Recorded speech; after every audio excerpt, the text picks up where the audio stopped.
Hello दोस्तों, मैं हूं doctor Sahil Jamal, MBBS and MD psychiatry, मनोरोग चिकित्सक। इस वीडियो में मैं आपको बताने वाला हूं एक बहुत ही आम तौर पर पाए जाने वाले मानसिक रोग ऑब्सेसिव कंपल्सिव डिसऑर्डर, जिसे लोग सरल भाषा में ओसीडी भी कहते हैं, उसके लक्षण, कारण और इलाज के बारे में। दोस्तों, ओसीडी के लक्षणों को समझने के लिए मैं आपको कुछ उदाहरण देकर समझाना चाहूंगा। एक ग्रेजुएशन कर रहे छात्र को बार बार गंदगी से संबंधित विचार आने लगते हैं। उसे ऐसा महसूस होता है कि उसके हाथ ठीक से साफ नहीं है, उसका शरीर ठीक से साफ नहीं है, जिसके कारणवश वो एक बार हाथ धुलकर संतुष्टि नहीं महसूस करता है। वो कई बार हाथ धुलता है, बहुत देर तक हाथ धुलता रहता है, फिर भी उसको संतुष्टि नहीं महसूस होती है कि उसके हाथ साफ हो गए। इसी प्रकार से उसको नहाने में भी कहीं ज्यादा वक्त लगता है। वो अपने मन को संतुष्टि नहीं दे पाता है कि उसका शरीर पूरी तरह से साफ है। इसी तरह से सफाई से संबंधित सारे कार्यों में उसको ज्यादा समय लगने लगता है। ये छात्र इस बात को जानता है कि उसके मन में आने वाले विचार व्यर्थ हैं, फालतू के विचार हैं, बार बार उसको परेशान कर रहे हैं, लेकिन वो इन विचारों को रोक नहीं पाता है। ये विचार इस छात्र को इतनी तेजी से और दिन भर में इतनी बार बार आते हैं कि वो ना चाहते हुए भी बार बार सफाई करने में मजबूर हो जाता है। सफाई की हरकतों से उसको कुछ देर की संतुष्टि तो मिलती है, लेकिन उसका मन कभी भी पूरी तरह से शांत नहीं हो पाता, जिसके चलते वो अपने बाकी की दिनचर्या के कामों को भी ठीक से नहीं कर पा रहा होता है। एक ऑफिस में काम करने वाली महिला को बार बार शक के विचार आते हैं। कभी उसको लगता है उसके कमरे का दरवाजा ठीक से बंद नहीं है, उसकी गाड़ी वो लॉक करना भूल गई है, घर का गैस वो खुला छोड़ के आ गई है, घर की तिजोरी में वो लॉक लगाना भूल गई हैं। इस तरह के शक वाले विचार उनके मन में बार बार आते हैं। वो जानती हैं कि ये विचार उनके अपने हैं, व्यर्थ विचार हैं, लेकिन चाहते हुए भी वो इन विचारों को काबू में नहीं कर पाती हैं, जिसके कारणवश उनको बार बार चीजों को चेक करना पड़ता है। बार बार वो घर के ताले चेक करती हैं, गैस चेक करती हैं, अपनी गाड़ी का ताला भी चेक करती रहती हैं। इन सब हरकतों के चलते उनके दिन भर का काफी समय व्यर्थ हो जाता है। एक हाई स्कूल के छात्र को अचानक से बड़े ही भयानक से विचार आने लगते हैं। उसे ऐसा लगता है जैसे उसके घर वालों को कुछ हो जाएगा।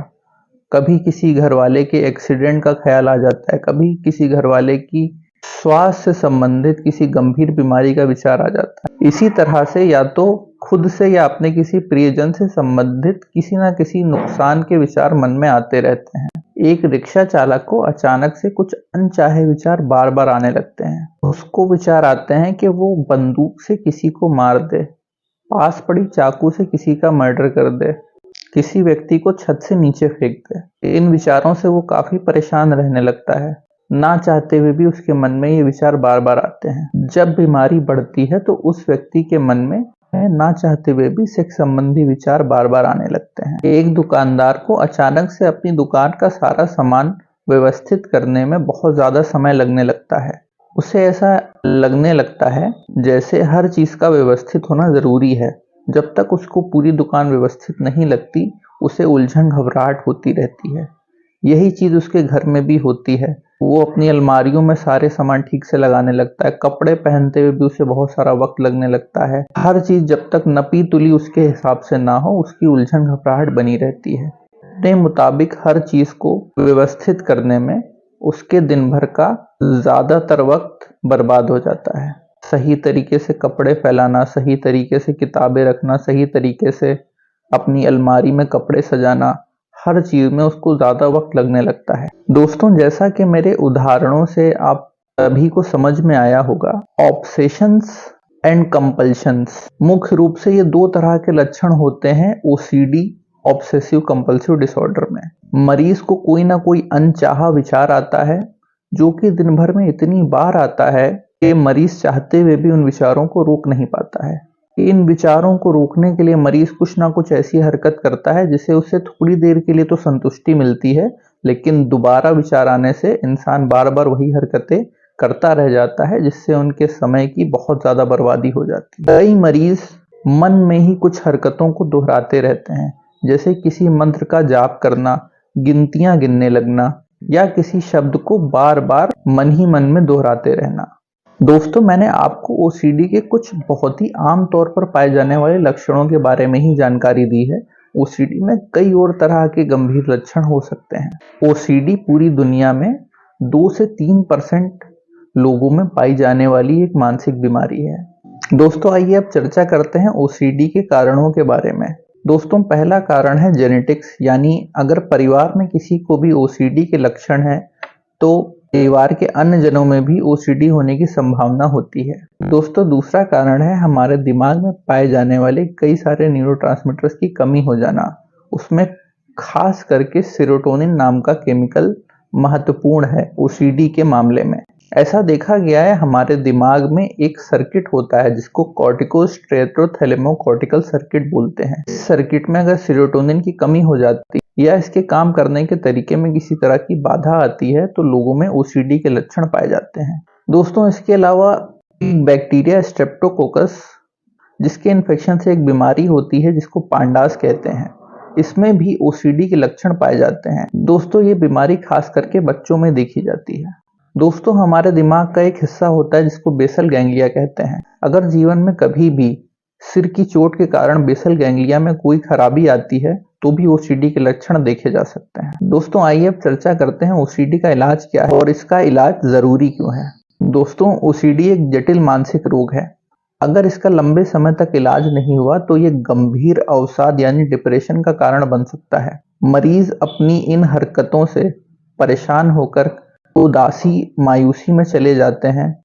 अगर ये उदासी गंभीर हो जाती है तो मरीज आत्महत्या भी कर सकते हैं।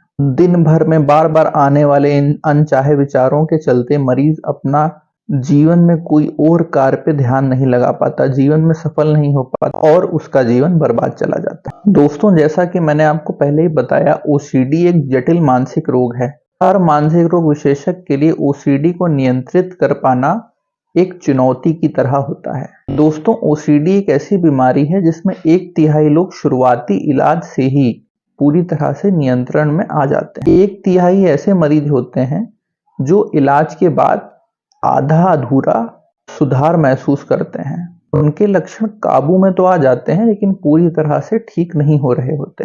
और 1/3 मरीज ऐसे होते हैं जिनमें सालों तक इलाज के बाद भी बहुत अच्छा नियंत्रण नहीं आ पाता। ऐसे मरीजों में भर्ती करके इलाज करना पड़ता है।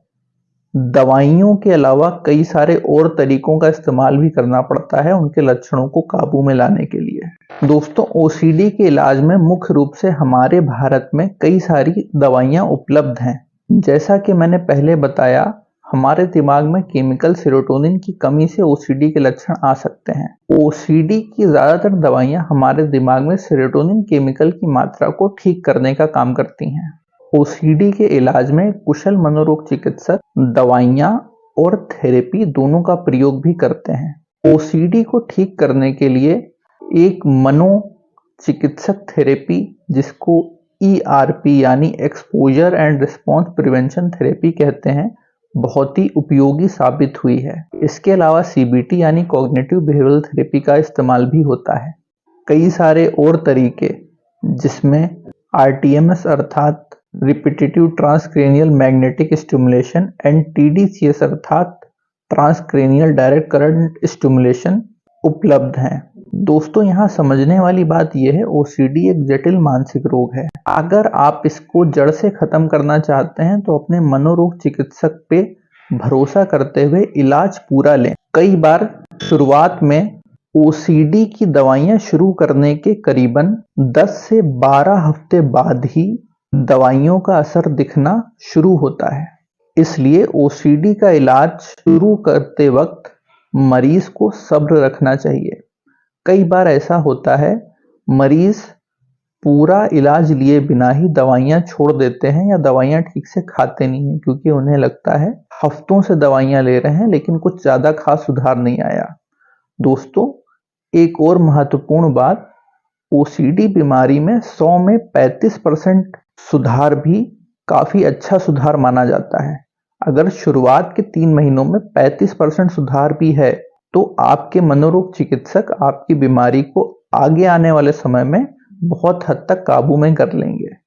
इसलिए दोस्तों ओसीडी बीमारी में धीमे सुधार को देखकर हमें परेशान नहीं होना चाहिए तथा अपने मानसिक रोग चिकित्सक से सलाह लेते रहना चाहिए। अगर हम सब्र और भरोसे से काम लेंगे तो जरूर अपने मानसिक रोग चिकित्सक के साथ मिलकर ओसीडी को हरा पाएंगे।